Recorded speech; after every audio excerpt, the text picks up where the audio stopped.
Hello friends, I'm working in a government projects today. Uh, I was checking with my manager recently whether DevOps can be done little later because there are a lot of work in my plate. But my manager categorically said that DevOps cannot be optionals. It is a mandatory things. So today, everybody, including government organizations, where reasonably government organizations are slow, isn't it? But she is very particular in terms of DevOps implementation in the project that I am doing. So why I am sharing this? Because DevOps is one of the best skills that you as a job seekers must have today. Otherwise, you will be nowhere. Most of the pupils or most of the employers are looking for a DevOps guy in order to accelerate their software release cycles.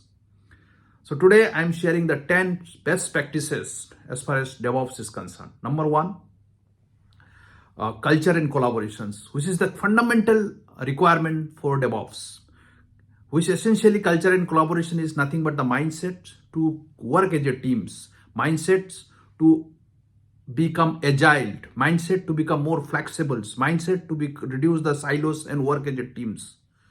So collaboration and cultural aspects is one of the fundamental requirement for DevOps implementations. So you as a DevOps guy must develop that mindsets to learn, become more agile, become more flexible, and become more wider mindset to work as a teams and continuously improve yourselves as far as software learning is concerned. That is the fundamental requirement as far as DevOps is concerned.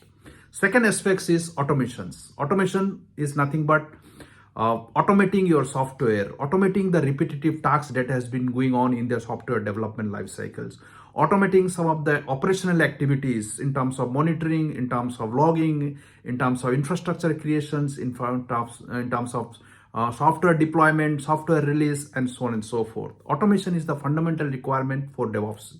So that is the foundations by which DevOps work can be started. You may not have a full-fledged DevOps, but some of the automations that has to be in place, infrastructure creations, in terms of overall software release cycles, and many other aspects that can be automated, which was been done traditionally using manual work. That is second aspect as far as DevOps best practices is concerned. Third one is continuous integration and continuous deployment. As you all know, in a DevOps environment where multiple people can work together in a same piece of code and they can collaborate each others, and that is only possible when there is a continuous integration in place. There is a tools like GitHub, there is a tool like Jenkins by which multiple peoples can work together in the same centralized code base, and they can pull to themselves, and then they can work collaboratively and making sure that they can continuously integrate their software source code, and then overall the software development cycles become much easier, right? So continuous integration is nothing but continuously integrating the source code and work collaboratively within the teams, and that continuous integration has to be in automation through the CI/CD pipeline or nothing. That is continuous integration, and continuous deployment is nothing but deploying the softwares in a production environment, in a UAT environment, so that user acceptance test can be done, and then after that you can deploy in production environment with minimal changes of environment specific variables and making it deployed into production environment so that end user can consume it in a short term in a reliable manner. So basically continuous integration and continuous deployment is the fundamental the foundations for again overall DevOps, right? So third is continuous integration, and fourth is infrastructure as a code. Today nobody is provisioning the infrastructure manually. Everybody wanted that infrastructure has to be built using source code, so that the overall deploy infrastructure creations into different UAT prod and development environment can be faster, and sometimes the infrastructure has to be in customer location so that it has to be quick enough. So in that is only possible when using the script, using the source code. Not only that, you can maintain the versionings of the your infrastructure creation software so that you can track the changes and progress that has happened over a period of time, or what have been evolved over a period of time as far as your infrastructure creations tools are concerned, right? That is fourth point. And monitoring and logging. Monitoring is logging as an important point. Unless you measure anything, you can't improve. That is natural, isn't it? So therefore, whatever the improvement that you have been doing as part of DevOps, there has to be monitoring. How much the uses of your applications, how much the overall systems is behaving, what is the data uses, what is the memory uses, space utilizations, and how overall systems behaves, how many continuous integration pipelines are failed, success, and so on and so forth. So monitoring is logging is another important requirement. There are a lot of tools like Splunk, which I have used personally. Again, Logstack, I think one of the tools. Those are the tools, and in Azure space, there are Azure Monitor, Azure Azure Log Analytics. These are the widely ranging logging and monitoring tools that has been widely popular in the job market, in the industry today, right? What I have covered today: culture and collaborations, culture and communications, automations, continuous integration and continuous deployment, infrastructure as a course, and monitoring and logging. Number 6 is feedback loops, right? Feedback is essential because based on the customer feedback, based on the different stakeholder within the organizations and outside the organizations, you can continuously improve that feedback loop capture and then work upon that to reach to the maturity level day by day is another important requirement for DevOps best practices concerned. Security and compliance, DevOps, basically development in operational aspects, right? But the security is another important area. Unless and until there is a proper vulnerability check of your application, unless and until there is a role defined for each user to access the systems, unless and until there is an access control to making sure that the right user get the right access. This security is another key requirement so that your application cannot break, your overall governance in place. So that is another best practices as far as DevOps is concerned. Now security and compliance. Then is basically the number 8 is scalability and resilience, right?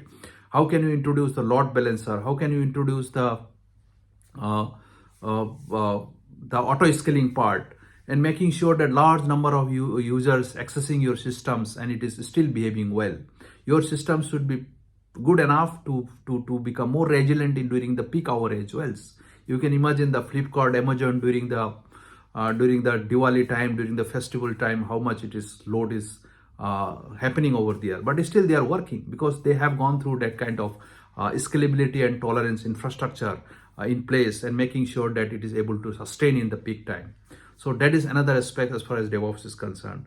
And number 9 is knowledge sharing and collaborations. Until and unless there is a design document in place, until and unless people are ready to share the knowledge, and there is proper documentation in place, DevOps cannot be possible. So because it is a knowledge driven initiatives, so in order to do that, you must have enough knowledge sharing initiatives in terms of creation of documents, sharing with the teams, having architecture design documents, having a release design document, having a deployment cycles. These are the blueprint, isn't it? A blueprint is nothing but a kind of a document by which you can envision the current and the future roadmap. Blueprint of a house, for example. If a house is broken, you can build a house based on the blueprint. So blueprint of the everything whatever you do is important. And last but not least is the performance optimization. Performance optimizations will help you, as I said and earlier, to maintain your systems in a peak hour, maintain your systems in a very crucial times where the really business has to expand. So that is only possible when there is a performance optimization initiatives are in place in terms of infrastructure performance, application performance.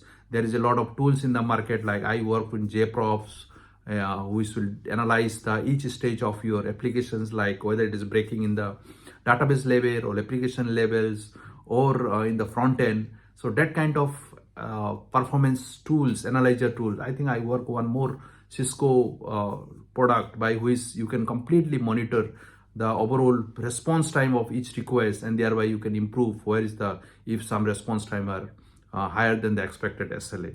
So performance optimization is another aspect for overall DevOps. So These are the 5 level aspects as far as DevOps best practices concerned. Number one is culture and collaboration. Second one is automation. Third one is continuous integration. Fourth one is infrastructure as a code.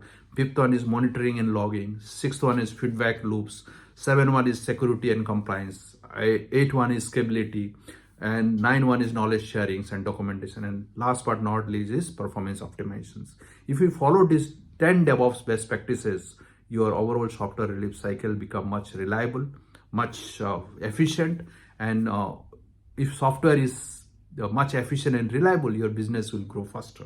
Because at the end of the day, today whole business is driven by technologies.